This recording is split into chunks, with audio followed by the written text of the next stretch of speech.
Chers compatriotes guinéens, bonsoir. Donc, face à la situation politique qui prévaut dans le pays, j'estime que, en tant que Guinéens, nous avons tous la légitimité de nous exprimer sur le sujet. Surtout quand l'idée est d'amener, en tout cas, le pays vers la sortie d'une crise qui est en train de perdurer et de mettre fin afin que le pays puisse amorcer, en tout cas, son développement. Donc, pour cela, vraiment, il faut se poser les vraies questions. Et ensemble, en essayant peut-être de répondre à ces questions, de faire des propositions par rapport en tout cas à l'analyse que je me suis fait en tant que jeune Guinéen, en tant que soucieux du devenir de la Guinée. Et donc, c'est au nom de cette légitimité, au nom de cette responsabilité d'ailleurs, que je me permets de faire cette vidéo pour expliquer ma vision des choses à mes compatriotes. Parce que c'est vrai qu'on peut rester neutre, mais quand la situation est critique, avant que ça ne soit chaotique, vraiment il faut réagir.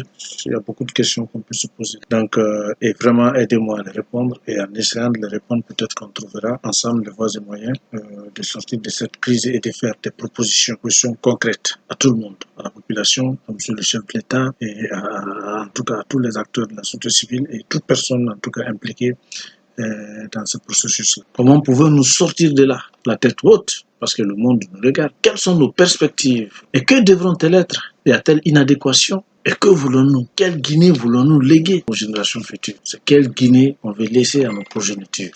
Il faut se poser ces questions-là. Qui sommes-nous? Et que voulons-nous? Nous, en tant que nation.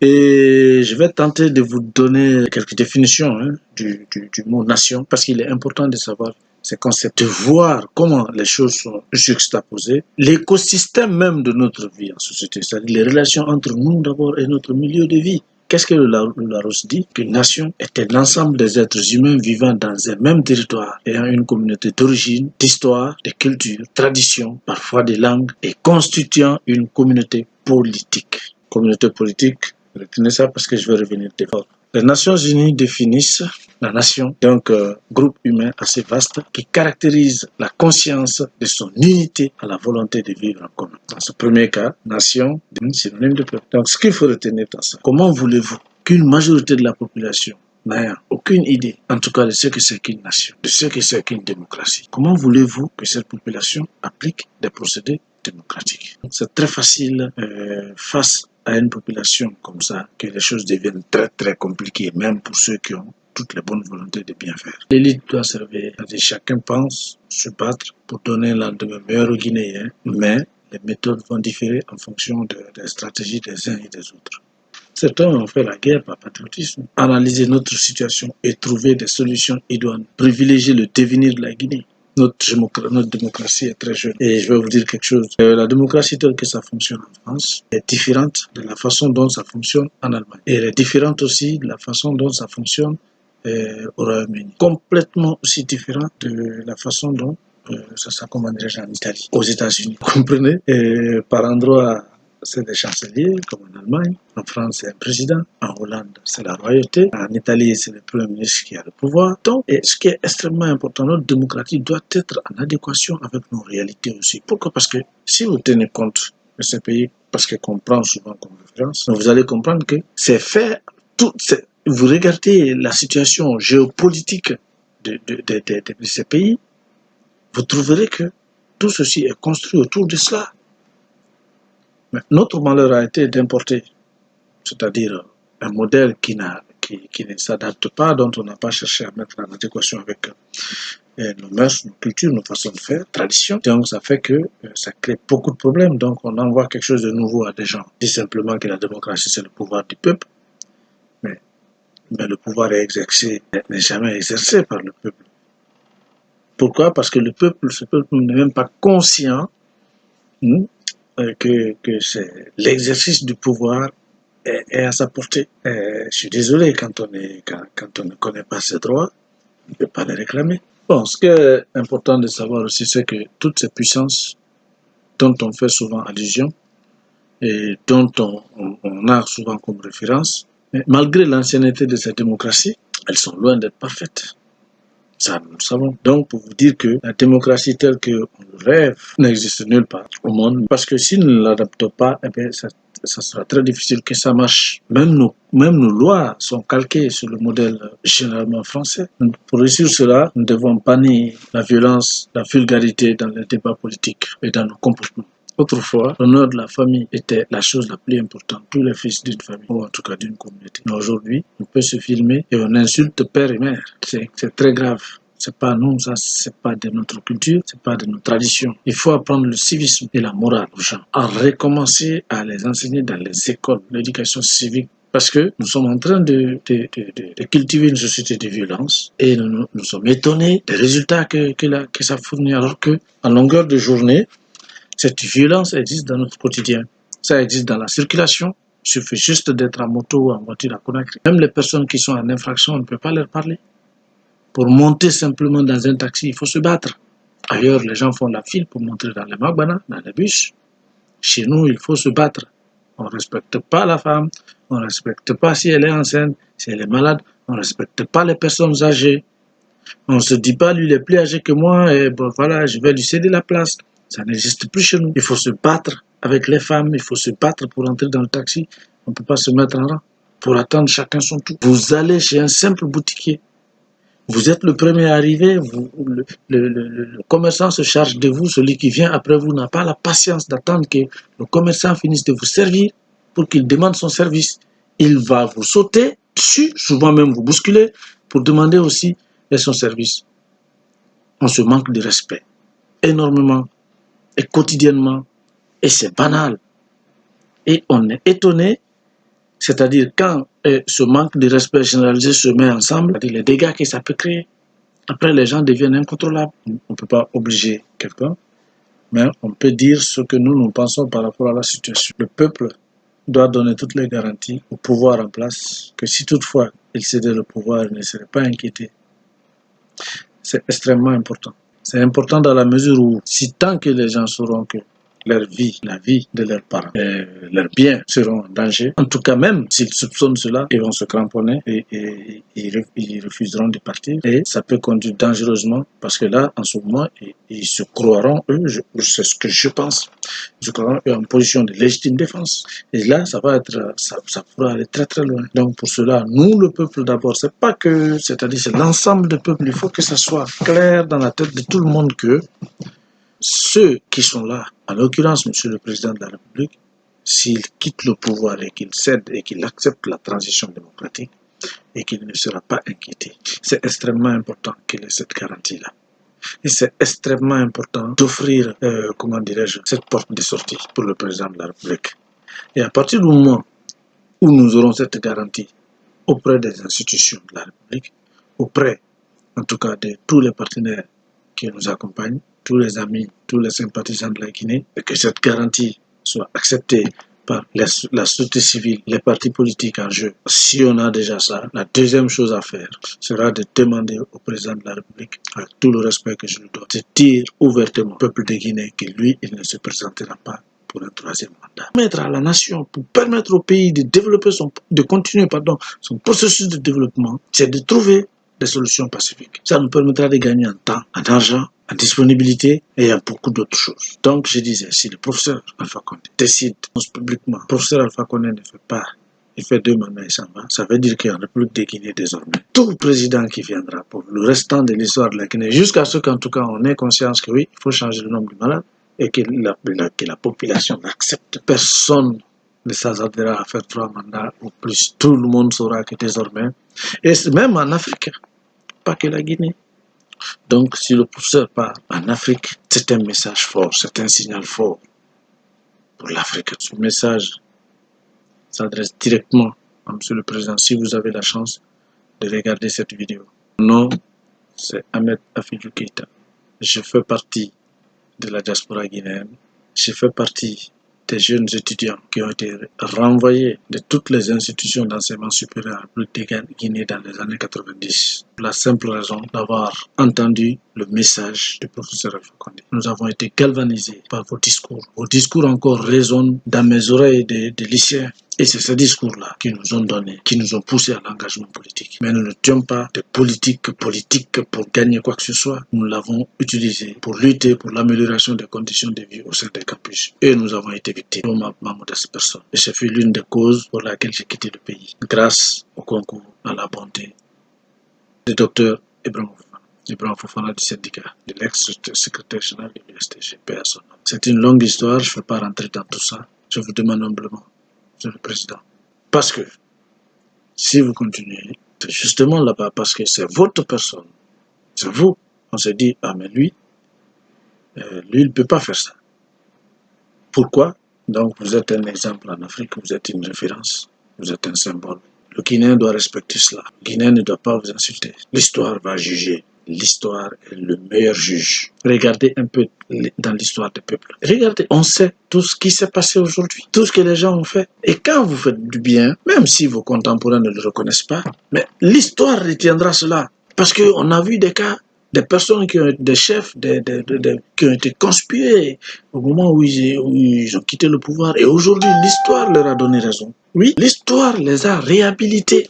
Il en a été ainsi pour beaucoup. Ça veut dire quoi? Je vais appeler au pardon, au grand pardon, à la réconciliation nationale, à réfléchir sur les vrais enjeux sociopolitiques du pays. Comment restructurer tout ça? Et les moyens sont là, on peut le faire, on peut le faire. Monsieur le Président, nos amis sont morts depuis. Les étudiants se sont battus pour vous, beaucoup sont morts, d'autres sont passés en prison, beaucoup ont été exilés. Nous autres, certainement, on n'a pas voulu continuer en politique par rapport aux activités que nous menons actuellement, mais nous suivons l'actualité politique. Et si on accepte aujourd'hui de se mêler et de prendre la parole et de dire, c'est que nous commençons à être inquiets du devenir de la Guinée. Parce que tout ce que nous sommes en train de mettre en place, nous autres, et qui nous sommes un peu loin de la politique, c'est-à-dire, viendra être saboté par les activités politiques dans le pays. Et c'est ce qui arrive actuellement à tout le monde. Donc nous sommes tenus obligés d'intervenir et de dire ce que nous pensons par rapport à la situation actuelle pour trouver des solutions de sortie des crises. Donc à partir du moment où vous déciderez de céder le pouvoir, la deuxième tâche immédiate serait la révision de la liste électorale, mais intégrale, pas pour les élections présidentielle ni législative, mais pour aménager le territoire en fonction de sa démographie, de sa densité, du sexe, la profession, de l'éducation, la santé, etc. Le recensement, c'est cela. Nous sommes combien de filles, combien de garçons, combien tel âge, etc. La cause première d'un recensement, moi, je pense que c'est cela. Ce n'est pas pour voter chez nous, à chaque fois, il y a le recensement quand il y a les votes. C'est d'abord faire un recensement intégral de la population guinéenne, de l'intérieur comme de l'extérieur, pour savoir exactement combien de Guinéens sommes-nous aujourd'hui. En dehors de toute politique d'abord. Après cela, on peut aller au législatif. Quand on ira au législatif en ce moment, le peuple, les vrais, voteront pour les personnes qu'ils veulent, avec un fichier propre que personne ne pourra contester. Les gens voteront leur candidat de choix. Après cela, tous les acteurs politiques du pays, les partis civils, pour nous trouver une constitution qui est en parfaite harmonie avec ce que nous sommes, ce que nous voulons, ce que nous avons été, les erreurs que nous avons commises pour les éviter, mettre tout ça dans un document qu'on appellera la constitution et proposer cela maintenant à cette nouvelle assemblée qui vient d'arriver. En tout cas, et que ça suive comme ça la procédure jusqu'à l'adoption par le peuple. Cette constitution-là va baliser tous les terrains, les nouveaux dirigeants qui vont, parce qu'ils seront obligés de respecter cette constitution-là. Parce que cette constitution-là vient du peuple de Guinée dans son ensemble et dans sa globalité. Et toute élection qui découlera de ça est crédible. Toute personne qui sera élue dans ce contexte-là est légitime. Après avoir mis je vais appeler comme ça, une constitution en béton, une fois cela accepté, donc on peut maintenant aller aux élections présidentielles. La Guinée et sa jeune démocratie viennent de loin, de très loin. Et il y a eu beaucoup de choses qui se sont passées. En bien certes, mais en mauvais aussi. Donc, si on essaie de mettre trop le bâton dans la plaie, on va tout ressusciter. Et si on ressuscite tout, eh bien, si on dit qu'on va tout régler avant de commencer à décoller, on décollera, ça va être très compliqué. C'est pourquoi il est extrêmement important pour les Guinéens aujourd'hui de regarder loin, de regarder très loin, de laisser souvent le sort de l'histoire, de juger et de condamner certaines personnes dans notre pays-là. Personne ne veut qu'on crache demain sur ses enfants, petits-enfants pour dire oui, votre papa il était là, c'est eux qui ont mis la Guinée comme ça, ou que ça sorte même dans les livres d'histoire. Parce que croyez-moi que les faits sont têtus, je le répète. Ça sera écrit dans les livres d'histoire, ce que vous avez fait, des biens, des mauvais. Les faits sont têtus. Vous ne voulez pas vous retrouver là-bas. C'est comme ça quand vous lisez les livres d'histoire. Ceux qui n'ont pas été bons sont dedans. Vous comprenez? Donc, il est extrêmement important qu'on soit très vigilant et qu'on sache ce qu'on fait et qu'on soit ce qu'on est en train de faire et qu'on soit responsable. On appelle à la responsabilité. La Guinée sera ce que nous voulons qu'elle soit si nous cultivons la paix, si nous cultivons l'entraide, si nous cultivons la cohésion sociale, si nous cultivons l'amour entre Guinéens, si nous cultivons d'abord la notion des nations, comme je l'ai défini plus haut. Nation en tant que peuple, nation en tant que pays, nation en tant que puissance. C'est à ça qu'il faut réfléchir. Nous avons tout ici pour y arriver. Nous ne manquons de rien. La seule chose qui nous manque, c'est la discipline. À partir du moment où on est discipliné, le pays est immensément riche et ce n'est pas nous seulement. Nous allons enrichir nos voisins. Nous allons enrichir l'Afrique. Nous avons tout. C'est une chance que d'être Guinéen. Ce n'est pas une malédiction d'être Guinéen. C'est une chance. Maintenant, c'est à nous maintenant de transformer cette chance-là. C'est à nous de positiver, c'est à nous de maximiser cette chance-là. Et pour qu'elle soit profitable à tout le monde. Et que même les autres qui viennent d'ailleurs, comme nous courons aujourd'hui pour aller en Europe, aux États-Unis, que des gens courent pour venir chez nous aussi, pour venir faire du business. C'est possible. Nous n'avons pas 1 kilomètre de nos terres qui n'est pas cultivable. Nous n'avons aucune région où les ressources du sous-sol manquent. Les ressources du sol manquent. C'est une bénédiction cela. Nous avons les cours d'eau partout. Maintenant, nous sommes au XXIe siècle. Nous avons assez d'intellectuels, nous avons assez de cadres. Nous ne sommes plus à 80% d'analphabètes, ce n'est pas vrai. Allez dans les villages, dans la plupart des villages, certes, vous allez me dire le niveau est bas, mais le niveau n'est pas zéro. Parce que vous allez dans les villages aujourd'hui, les enfants vont à l'école et ils parlent français. Donc, nous avons une grande opportunité qu'il faut saisir. Alors que si on défendait l'intérêt de tout le monde, on peut l'avoir puisqu'on en a. La richesse, on l'a. Maintenant, l'utiliser à bon escient pour que ça soit profitable pour tous. C'est tout ce qu'il nous faut faire, c'est tout ce qu'il nous reste à faire. Peut-être que ça a été une erreur pour nous autres de ne pas nous engager dans la politique. Mais souvent, en Afrique, on confond l'engagement politique à l'activisme politique. Tout le monde doit être engagé politiquement. Je veux dire quoi? Je veux dire que toute la population doit avoir un penchant politique. J'ai l'impression que tout le monde a peur de parler, les gens ont envie de parler, mais pour une raison X ou Y, eh bien, on a peur parce qu'on a peur des réactions, on ne veut pas qu'on soit stigmatisé, on ne veut pas qu'on soit pointé du doigt ou on soit tout simplement insulté. Et à l'international, on considère l'Africain comme des immatures et à qui on doit tout apprendre. Cette image doit changer pour amorcer le changement des rapports de force entre nos pays et les autres. Parce que même la diaspora peut témoigner ça. Souvent, on est carrément infantilisé. Qui que tu sois, avant qu'on ne sache vraiment qui tu es, mais dès qu'on te voit dans ton aspect physique, on te met tout de suite dans une catégorie. Donc, il est extrêmement important que nous prenions conscience de notre état. Parce que si on ne prend pas conscience de notre état, on ne pourra jamais guérir notre maladie. Et que ce n'est pas possible. Parce qu'il faut diagnostiquer des maux dont on souffre. Il suffit juste de voir plus grand, il suffit d'avoir plus grand, d'ouvrir l'esprit, d'ouvrir les yeux, de regarder le monde, comment ça fonctionne, comment les choses se passent. C'est à nous, et nous seuls pouvons le faire. Les autres peuvent contribuer à faciliter les choses, mais c'est nous les bâtisseurs de la Guinée. Personne d'autre. Nous en sommes capables, nous avons toutes les ressources. Nous avons les ressources humaines, nous avons les ressources du sol, nous avons les ressources du sous-sol. Tous les ingrédients sont là pour bâtir une grande nation, pour bâtir une puissance africaine. Donc les exemples en Afrique et dans le monde sont très nombreux. C'est pourquoi il faut être très vigilant. La Syrie, le président est encore là. Après toutes les guerres et toute la destruction, le Burkina Faso, mais jusqu'à présent, ça ne va pas du tout. Ça ne va pas au Burkina aujourd'hui. C'est très triste, c'est très dommage. La Côte d'Ivoire, ceux qui ont fait la guerre, qui ont remporté et qui sont au pouvoir aujourd'hui sont en train de se déchirer eux-mêmes. Pour ceux qui restent encore vivants. Donc, vous voyez que Si on ne fait pas les choses intelligemment, on va créer une situation dans notre pays qui va permettre aux mauvais et des mauvais d'entre nous, d'abord, parce qu'ils seront en pole position, les mauvais aussi d'ailleurs, pour venir faire de notre terrain, leur champ de bataille. Et puis après, nous autres maintenant, nous allons subir cela. On ne peut rien faire.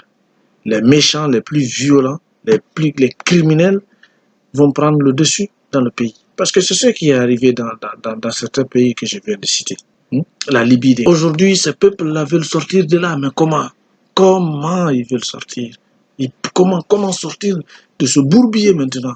Donc, je veux vous dire qu'il y a des personnes comme ça qui étaient sur le front, comme vous aujourd'hui, dans les rues aujourd'hui, qui sont de l'autre côté de la barrière. Mais il faut se poser les vraies questions. Pourquoi ceux qui luttaient hier pour la démocratie, pour le changement, pour l'alternance politique? Qu'est-ce qui se passe quand les gens arrivent aux affaires? Tout de suite, la mentalité change. Est-ce leur faute? Est-ce la faute de ceux qui sont autour d'eux, qui les trompent, qui ne leur dit pas la vérité? Le premier président de la République de Guinée, le président Faure Ahmed Sékou Touré, est resté jusqu'à sa mort. Le genre là, ça compte venu. Il n'a pas voulu quitter, malgré tout le soubresaut de trucs, il est resté jusqu'à ça. Maintenant, il y a Moussa Dadis qui est venu, avec toutes les bonnes volontés, qui a fait même, qui disait non, il ne restera pas, il n'a pas envie de pouvoir. Après un an seulement, il ne voulait plus quitter, il voulait rester. À l'arrivée de Sékou Konaté, il a fallu négocier le départ des gens pour que le pouvoir soit transmis. Et aujourd'hui, nous avons Moussa Fakonde. Et qui veut rester? Pourquoi? Quoi cela? Moi, je pense que c'est ça. C'est là-bas qu'il faut trouver. À partir du moment où on a ces réponses-là, la solution est toute trouvée. Pas la légitimité de condamner quelqu'un. Mais on peut tous avoir des jugements par rapport à notre propre situation ou par rapport à ce que nous vivons au quotidien. Ce qui est sûr, nous avons la lourde responsabilité de faire de cette Guinée une puissance économique dans le monde. Car Dieu nous a tout donné. Nous pouvons être le poumon du développement de l'Afrique. Laissons l'histoire être seul juge, car les faits sont têtus. Regardons droit devant, en tenant compte de notre passé et celui de nos contemporains. Regardons autour de nous. Qu'est-ce qui s'est passé là-bas? Comment ils ont fait? Et ça a marché, ça n'a pas marché, etc.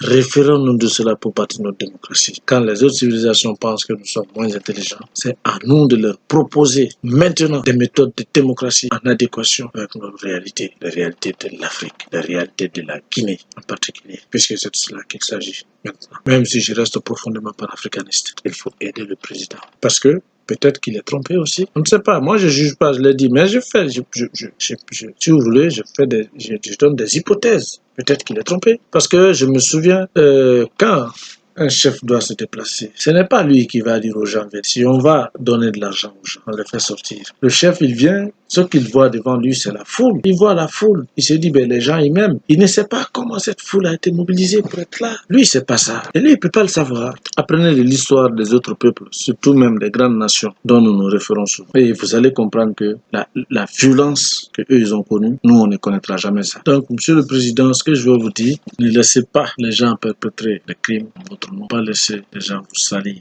Parce que tout ce qui va être fait là, c'est l'emprisonnement, les tortures dont on parle, les morts, tout ça, l'histoire mettra en votre charge parce qu'on dira que c'est pendant votre règne qu'il y a eu ça. Prenez toutes les dispositions pour que ça s'arrête. Vous pouvez servir la Guinée autrement. Vous pouvez servir la Guinée auprès des institutions. Et c'est là-bas où tout le peuple de Guinée doit se battre pour vous donner une sortie glorieuse, une sortie honorable pour que, puisque vous avez encore de l'énergie, vous avez encore le courage, vous avez la force de vous battre pour ce pays, vous pouvez continuer le combat ailleurs, dans les institutions à l'international. Vous en êtes capable, vous avez de l'influence, vous avez du charisme, vous pouvez défendre les marchés, vous pouvez défendre l'intérêt de la Guinée ailleurs et nous apporter beaucoup d'autres choses encore. Peut-être même que vous n'avez pas pu apporter quand vous étiez président. Vos chantiers seront continués, suivis.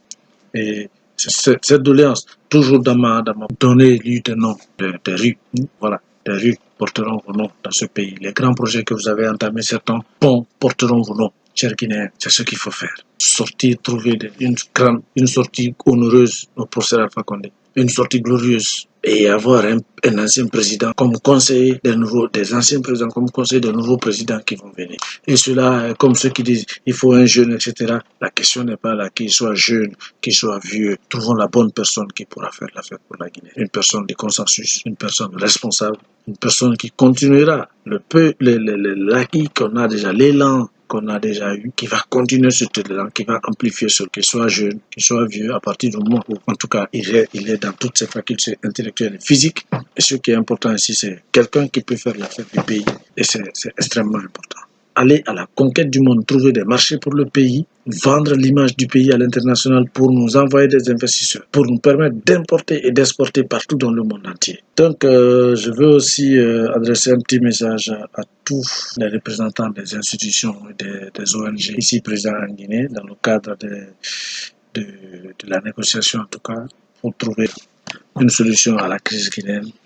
Nous les remercions du fond du cœur de prendre leur temps. Mais ils n'ont qu'à retenir aussi que désormais leur nom est rentré dans l'histoire de la Guinée. Ça doit être juste parce que l'histoire retiendra qu'en telle année, telle crise, telle est venue pour résoudre la crise et ça a été comme ça. Donc, si c'était bien, l'histoire retiendra que c'était bien. Et quand c'est mauvais, l'histoire retiendra que vous avez joué un mauvais rôle lors de la crise en Guinée et ce que je ne vous souhaite pas. Et notre plus grande fierté, c'est un jour que nos petits-enfants soient fiers de nous avoir comme père ou grand-père.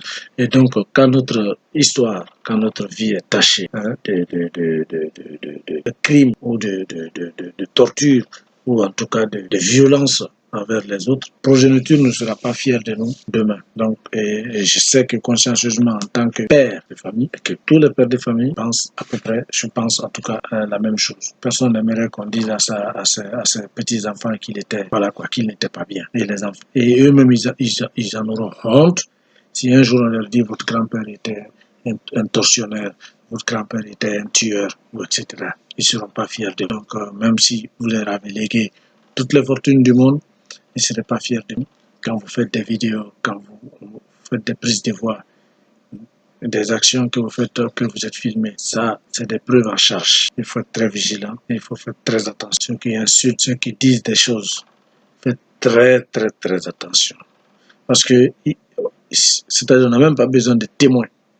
Parce que votre vidéo fait foi de témoignages. Faites attention à ce que vous dites, chers compatriotes. Faites attention à ce que vous dites. Faites attention à ce que vous faites sur la toile, surtout quand il s'agit d'enregistrement vidéo ou audio. Les institutions, nous avons des qualités. Et ces limites, une fois données, doivent être respectées si nous voulons continuer. Si ces limites ne sont pas respectées, eh bien, rien ne va marcher. Rien ne marchera. Et ça ne marchera pour personne ou ça marchera pour une petite minorité qui jouira de tout au détriment de la grande majorité. Et là aussi, ça veut dire quoi? Ça veut dire que la paix sociale sera tout le temps menacée. J'ai l'impression qu'on est très peu représenté à l'international dans les institutions.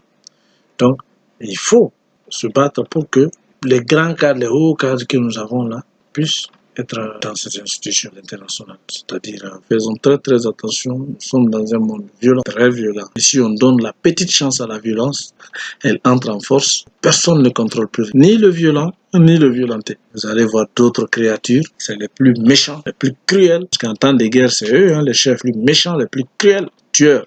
Et c'est eux qui font régner la terreur dans les cités. On ne peut pas souhaiter ça pour notre pays. Pourquoi? Hommes, femmes, religieux, société civile, syndicats, jeunes de Guinée, les camarades panafricanistes, amis et sympathisants de la Guinée, travaillons ensemble, travaillons ensemble. Certains considèrent tout ça comme un match de football. Certains de nos compatriotes, comme je l'expliquais plus haut, pensent simplement que c'est un match de football. On va voir qui va gagner. Ce n'est pas un match de football, ça. Il s'agit du devenir, il s'agit de l'avenir de la Guinée. Le pays qu'on va laisser à nos enfants et à nos petits-enfants. Dans 50 ans, dans 100 ans, quel va être notre pays par rapport aux autres pays d'Afrique, du monde. C'est de cela qu'il s'agit. Qu'avons-nous été? Qu'avons-nous légué? C'est de cela qu'il s'agit. Pendant que les autres envoient les satellites en haut, nous en sommes capables. Nous avons suffisamment d'intellectuels aujourd'hui. La seule chose qui nous manque encore une fois, c'est la discipline. C'est du devenir de l'Afrique qu'il s'agit. Pour les générations futures. Qui sera comptable de tous ces morts par l'histoire? C'est qui va être comptable de tout ça? Faire son têtu. Donc faisons très très très attention. Faisons très très attention à l'image. Donc toutes les vidéos que vous faites peuvent être des preuves en charge contre vous. Faites très très attention à ce que vous dites quand vous filmez. Faites très attention parce que ça reste. Ça disparaît jamais. Après vous-même, après votre mort, on peut venir visualiser. On peut prendre ces vidéos-là pour montrer à vos enfants ou à vos petits-enfants. Voilà ce que était votre père ou votre grand-père. Donc mes chers compatriotes, faites très je ne suis pas contre quand les gens expriment leurs idées. Faites-le avec des arguments. Faites-le avec des arguments. Il ne faut pas insulter, il ne faut pas être vulgaire, il ne faut pas rentrer dans ça. Il y a des étudiants qui ont combattu le comité militaire du redressement national, qui en sont morts. Nous, on a des amis qui sont morts, arrêtés, emprisonnés, renvoyés de toutes les institutions d'enseignement supérieur. Donc, on a déjà perdu nos droits. N'acceptons pas de perdre le bras pour enfin prendre conscience que nous mettons notre propre subsistance en danger, alors qu'on pouvait tous profiter de l'image d'immenses richesses que Dieu nous a léguées. Guinéens, chers compatriotes. Moi, je suis un jeune de la diaspora guinéenne. Je suis parti de la Guinée. J'ai été renvoyé de toutes les institutions d'enseignement supérieur pour tentative de sédition et sédition au sein du campus. Alors que notre seule motivation était le retour de la démocratie dans le pays et l'amélioration des conditions de vie au sein du campus. C'était tout. Et c'est encore dommage que jusqu'à présent encore, les mêmes pratiques se font. Parce que tout dernièrement, j'ai appris que des étudiants ont été inquiétés pour leur appartenance, en tout cas pour leurs idéaux politiques. Ça ne se doit plus. Il faut libérer tous les prisonniers. Il faut libérer tous les prisonniers politiques dans le pays. Tant qu'on parle de prisonniers politiques dans un pays, c'est que il n'y a pas de stabilité dans ce pays-là. Il faut libérer toutes les personnes qui sont incarcérées. Il faut les libérer tous. Retournons au dialogue. Et c'est là-bas que j'appelle aux religieux, au président. Il faut revenir vers les victimes. On ne peut pas payer la vie des enfants qu'ils ont perdus. Mais on peut venir les saluer, essayer de trouver des compensations financières pour ces familles-là. On peut pardonner, c'est possible. C'est difficile, on n'oublie pas, mais on peut pardonner. Et à l'état actuel des choses dans notre pays, c'est le pardon qu'on peut demander. Parce que ce que le pardon peut nous apporter, si on va dans l'autre, c'est le nombre de morts qui va augmenter. C'est les victimes qui vont augmenter. Et ça, on va donner la chance à tous les criminels d'Afrique et du monde entier, tous les mercenaires, tous les terroristes et trucs qui vont s'infiltrer dans le pays, qui vont rendre notre pays invivable. On va transformer notre pays en champ de bataille des puissances qui ont simplement envie de venir.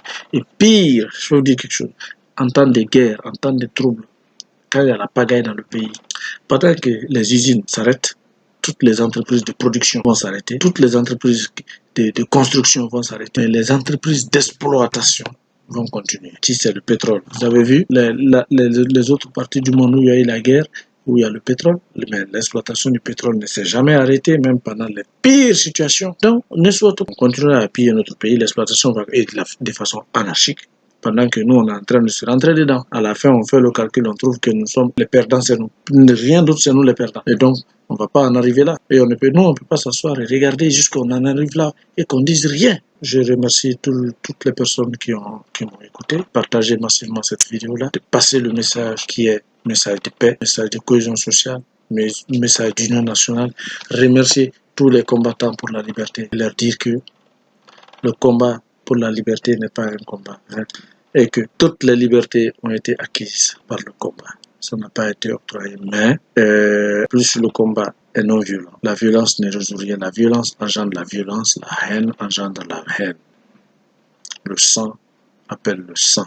Donc, j'ai pris tous les protagonistes de mettre beaucoup d'eau dans leur vie. Nous avons un pays magnifique, nous avons une jeunesse magnifique, bouillante. Donc, ne gaspillons pas nos énergies sur de futilité. Allons à l'essentiel pour développer ce pays dans la paix, dans la tranquillité, dans la cohésion sociale, main dans la main. Trouver le modèle politique qu'il faut pour notre pays, pour son décollage définitif. Je vous remercie.